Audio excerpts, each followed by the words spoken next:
السلام علیکم ورحمۃ اللہ وبرکاتہ. الحمدللہ رب العالمین والصلاة والسلام علی رسولہ الکریم. اما بعد فاعوذ باللہ من الشیطان الرجیم. بسم اللہ الرحمن الرحیم. الذین یذکرون اللہ قیاما وقعودا وعلی جنوبہم.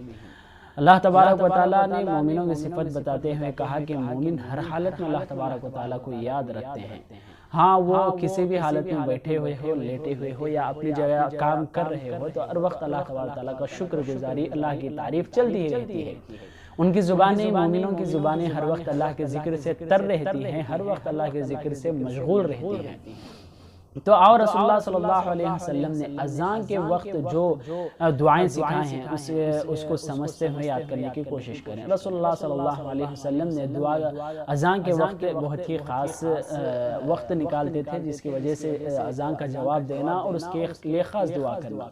اور ایک زائد بات کہ دنیا میں کئی دعوتیں ہیں, جو کھانے کی دعوت ہے, کسی پروگرام میں میٹنگ میں شرکت کی دعوت ہے, کئی اور ایسی دعوتیں ہیں جسے انسان بلاتا ہے اور خود ہم بھی جاتے رہتے ہیں. مگر یاد رکھو, دنیا میں سب سے بہترین دعوت جو اللہ تبارک و تعالیٰ کی جانب سے ہے وہ اذان ہے. اذان سے بہترین دعوت دنیا میں کوئی اور نہیں ہے کہ مؤذن ہر حالت میں اللہ تبارک, ہر دن میں 5 مرتبہ اللہ تبارک و تعالیٰ سے بات چیت کرنے, اللہ کو یاد کرنے, اللہ کے ساتھ ملاقات کرنے کے لیے دعوت دیتا ہے. جو اس دعوت کو قبول کرتا ہے اللہ تبارک و تعالیٰ کے ہاں وہ خوش نصیب بندہ بن جاتا ہے. تو اذان کے متعلق رسول اللہ صلی اللہ علیہ وسلم کی سنتیں یاد رکھیں کہ اللہ کے رسول جب بھی اذان سنتے تھے تو اکثر ہم کلام کرنے سے خاموش رہتے تھے, اذان کا جواب دیا کرتے تھے کہ جو بھی مؤذن کہتا ہے اسے بار بار دہرانا. اللہ اکبر اللہ اکبر جب مؤذن کہتا ہو تو بندہ سننے والا بھی اللہ اکبر کہنا. اس طرح اذان کا جواب ہوتا ہے. جب حی علی الصلاۃ حی علی الفلاح کے الفاظ آتے ہیں تو وہاں پر نبی کریم صلی اللہ علیہ وسلم نے لا حول ولا قوت الا باللہ دعا پڑھنے کا حکم دیا ہے. اور جب فجر کی اذان میں الصلاۃ خیر من النوم کا حکم دیا جائے تو وہاں پر بھی ہم الصلاۃ خیر من النوم کا ہی کے الفاظ دہرانا چاہیے, وہی جملہ دہرانا چاہیے.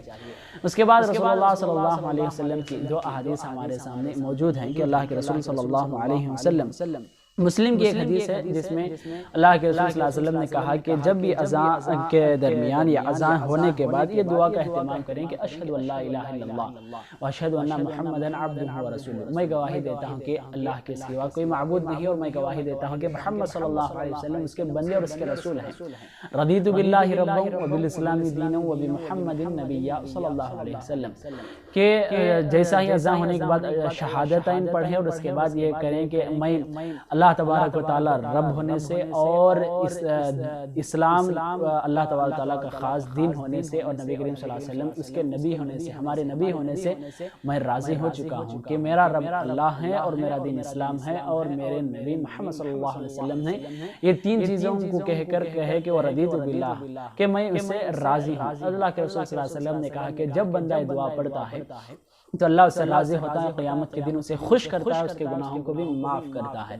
اس کے بعد رسول اللہ صلی اللہ علیہ وسلم نے خاص دعا سکھائی کہ مسلم میں ایک حدیث موجود ہے جو رسول اللہ صلی اللہ علیہ وسلم جب بھی اذان ختم ہوتی تھی تو درود ابراہیم پڑھا کرتے تھے. اللہم صلی علی محمد وعلی آل محمد کما صلیت علی ابراہیم وعلی آل ابراہیم انک حمید مجید. تو درود ابراہیم کا ترجمہ انشاءاللہ بعد کے ویڈیو میں بتانے کی کوشش کروں گا. اس سے پہلے رسول اللہ صلی اللہ علیہ وسلم نے درود ابراہیم کے بعد خاص دعا جو اذان کے بعد کی دعا اللہ کے رسول کرتے تھے اس کا ترجمہ اور اس کے متعلق پڑھتا چلو. ہمارے سامنے اذان کے بعد کی دعا موجود ہے جو رسول اللہ صلی اللہ علیہ وسلم نے, بخاری کی حدیث موجود ہے کہ اللہ کے رسول جب بھی اذان ہوتے تھے تو خاص یہ دعا پڑھا کرتے تھے کہ اللہم رب هذه الدعوة التامة والصلاة القائمة آت محمدا الوسیلة والفضیلة وبعثه مقاما محمودا الذي وعدته. اس کے بعد ایک اور ٹکڑا ہے جو ہمارے زبانوں پر عام ہے, اس کے متعلق بتاتا چلوں. پہلے میں اس کا ترجمہ بتا دوں گا کہ رسول اللہ صلی اللہ علیہ وسلم یہ دعا بہت ہی جامع پڑھا کرتے تھے. اللہ کے رسول صلی اللہ علیہ وسلم نے اس کی بہت ہی زیادہ فضیلت بھی بتائی ہے. اللہ کے رسول نے کہا اللہم رب هذه الدعوة التامة, اے اللہ جو اذان کے بعد ہم دعا پڑھتے ہیں تو جو دعوت کا لفظ یہاں پر استعمال ہوا ہے وہ اذان ہے. اللہم رب هذه الدعوت التامہ، مکمل جو اس دعوت کی طرف، جو اس دعوت کا رب ہے، جو اس پکارنے کا جو حکم دیا ہے اس کا رب ہے، والصلاۃ القائمہ، اور جو نماز قائم ہونے والی ہے اس کا رب ہے. اللہم رب هذه الدعوت التامہ والصلاۃ القائمہ، کہ اس اذان کا اور نماز کا رب ہے. اے اللہ کہہ کر دعا شروع ہوتی ہے کہ آتی محمد، اے اللہ تعالیٰ جو اذان اور نماز کا رب ہے تو محمد صلی اللہ علیہ وسلم کو تیرا خاص تقرب عطا کر، الوسیلہ والفضیلہ، اور ان کو خاص فضیلت عطا کر. وبعثہ، اور اللہ تعالیٰ محمد صلی اللہ علیہ وسلم کو اس مقام پر پہنچا دے. وبعثہ مقام محمود الذی وعدہ، جس کا تو نے وعدہ کیا ہے، یعنی مقام محمود جو نبی کریم صلی اللہ علیہ وسلم کے لیے خاص جنت کا ایک مقام ہے، جو اللہ کے رسول صلی اللہ علیہ وسلم کے لیے خاص عمارت، وہاں پر جو محلات بنائے گئے ہیں نبی کریم صلی اللہ علیہ وسلم کے نام سے بنائے گئے ہیں، اس مقام پر نبی کریم صلی اللہ علیہ وسلم کو پہنچا دے. اللہ کے رسول کے لیے ہم دعا کیا کرتے ہیں.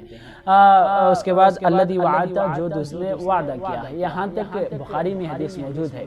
اس کے بعد انک لا تخلف المیعاد، جو یہ ٹکڑا ہے یہ بیہقی میں موجود ہے. امام رحمہ اللہ نے اس کے سند کو جید قرار دیا، تو اس وجہ سے یہ حدیث بھی صحیح ہے، تو اس وجہ سے علماء اسے بھی پڑھنے کے باقاعدہ جواز کا فتویٰ دیے ہیں. انک لا تخلف المیعاد، کہ ہرگز تو کسی اپنے وعدے کی خلاف ورزی نہیں کرتا، ہرگز تو جو وعدہ کر دیا ہے ضرور اس کو نبھانے والا ہے.